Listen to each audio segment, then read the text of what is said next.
İnsan yiyen dev kertenkele yaşıyor mu?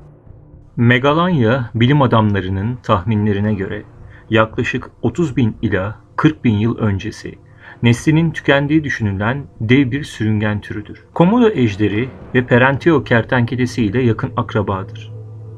1858 yılında paleontoloji hala genç bir bilim iken anatomist Richard Owen, Londra'daki Royal Scotty'de Avustralya'daki buz devri yataklarından toplanan şaşırtıcı derecede büyük bazı kertenkele kemiklerini sergiledi. Owen özellikle uzun ve 2 inç yükseklikte 3 inç ölçülen omur ölçüsünü nitelendirdi. Bunlar daha önce bilinen herhangi bir kertenkeleden daha büyüktü. Komodo ejderine benzese de ondan daha büyük ve kara kertenkeleden çok daha büyüktü. Burnundan kuyruk sonuna kadar 20 metreye ulaşmış testere dişli bir canavardı. Owen bu devasa kertenkeleye Megalania prisca adını verdi. Avustralya kıtasında çok büyük ve keşfedilmemiş vahşi yaşam yerleri hala bulunduğundan ve bölgedeki yerlerin bu canavarı anlattıkları efsaneleri ve hikayeleri olduğundan bu canavarın bazı yaşayan benzerlerinin olabileceği sorusu gündeme geldi. Owen her ne kadar bilim adamları bu devasa kertenkelenin soyunun muhtemelen tükenmiş olduğunu söylese de detaylı bir araştırma yapınca bazı bölgelerden garip rastlantı haberleri aldı. Buna göre bazı gezginler ve altın arayıcıları ile maceracılar bu dev kertenkele ile karşılaştıklarını söylüyorlardı. Tuhaf olan şey ise çoğunun tarif ettikleri canavarın detaylarının birbirleriyle örtüşmesi ve benzemesiydi. Dahası aborjinlerin öykü ve hikayelerine giren bu canavarın onların sanatında bile vurgulanmıştı. Pek çok duvar resminde ve el boyamalarında bu devasa kertenkele görülmekteydi. Ve en yaşlılarının dedelerinden bu canavarın köylerine gece vakti gelip oradan insanları avladığı ve yediği söyleniyordu. Ormanın bazı bölgelerine bu yüzden girilmez ve orayı yasaklı olarak kabul ederlerdi bu yüzden. Carpentaria Körfezi'nden kuzeybatı Queensland'a yakın Kuzey Mount Islet'ta yer alan dünyaca ünlü Rowellite fosil yatakları son zamanlarda Miyosen döneminden kalma dev emus ve diğer megalofauna kalıntılarıyla beraber Megalanya fosil kalıntılarını da ortaya çıkarmıştı. Megalanya, New South Wales'te toplanan yaşam alanı içerisinde bazı kanıtlar bulunmuştu. Ayrıca Queensland'da da bazı şaşırtıcı raporlar bulunmaktaydı. Büyük Guannas Kuranda ormanlarında yaşayan küçük topluluğun daha konuşkan bazı yerleri bu konuyu bilmekteydi. Buna göre yaratıklar orman kenarındaki mülkler çevresinde büyük izler bırakıp çiftlik hayvanlarını parçalayarak götürmüştü. Bazı yerliler korkarak bu devasa kertenkeleler hakkında konuşmamaktaydı. Aborjinler bu sürüngenlerin Cape York ve Körfez'e yakın ormanların geniş alanlarında dolaştığını iddia etmekteydi. 1913 civarında yaklaşık 20 yaşında olan emekli Avustralyalı binbaşı Queensland Atherton üzerinde araştırma yaparken Diamond Creek civarında yaklaşık 15 metrelik bu dev sürüngeni gördüğünü bildirdi. 1963 yazında Mr. ve Mrs. Carlson, Brisbane ve Gold Coast arasındaki Binley yakınlarında çalılık bir yolda araba sürüşleri sırasında 15 metrelik dev bir kertenkele gördüklerini yetkililere bildirdi. 1981'de Queensland'da eski bir asker Steve Showalter anılarını anlatırken şunları söylemişti. Ekim 1968 sırasında bir orman eğitimi tatbikatında benim birimim derin ormanın içerisinde kuzey tarafında uzak bir bataklık alanında ölü bir inek buldular. İnek tam anlamıyla ortadan ikiye bölünmüş ve feci şekilde parçalanmıştı. Görünüşe göre büyük boyutlarda ve çok güçlü bazı büyük canavarlar tarafından paramparça edilmişti. Bunu yapanın büyük timsahlar olduğunu düşünürken bataklık kenarında, çamur üzerinde farklı bazı büyük sürüngen izleri ve kuyruk izlerini bulduk. İneğin uzaktaki bazı mera alanları üzerindeyken öldürüldüğü ve buraya dek sürüklenip parçalandığını ve yenmek üzereyken bizim sesimizi duyup uzaklaştığını anladık. Bazılarımız aceleyle bölgeyi terk etti.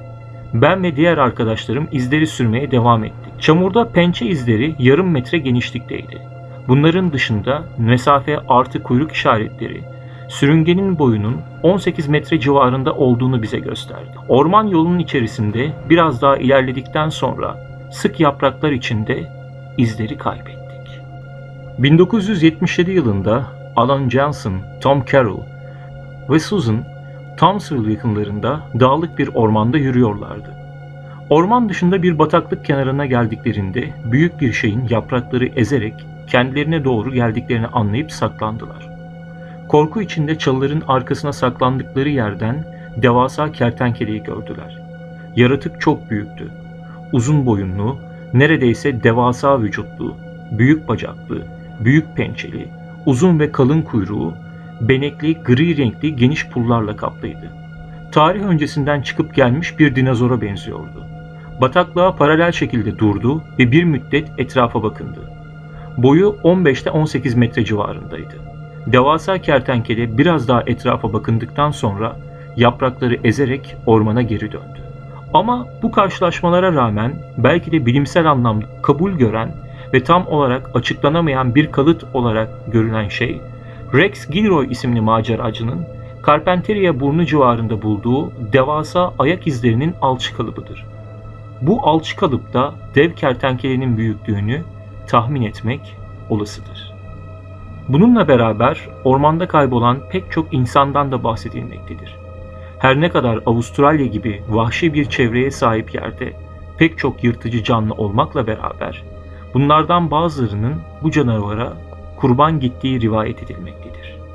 Komodo ejderinin atası sayılan bu yaratığın günümüzdeki benzerleri olan komodo ejderlerinin bile ne derece saldırgan ve yırtıcı olduğu bilinse de 18 metrelik dev bir kertenkelenin neler yapabileceği ise düşünülemez. Ne olursa olsun hala dünyamızda el değmemiş ormanlık yerler olduğu gibi kendini insanlardan saklayan canlılar da mevcuttur. Her ne kadar devasa boyutta bile olsa belki de Megalanya hala ormanın karanlıklarında kalmış bir yerde keşfedileceği anı beklemektedir.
Videolarımızın devamı için kanalımıza abone olmayı unutmayın.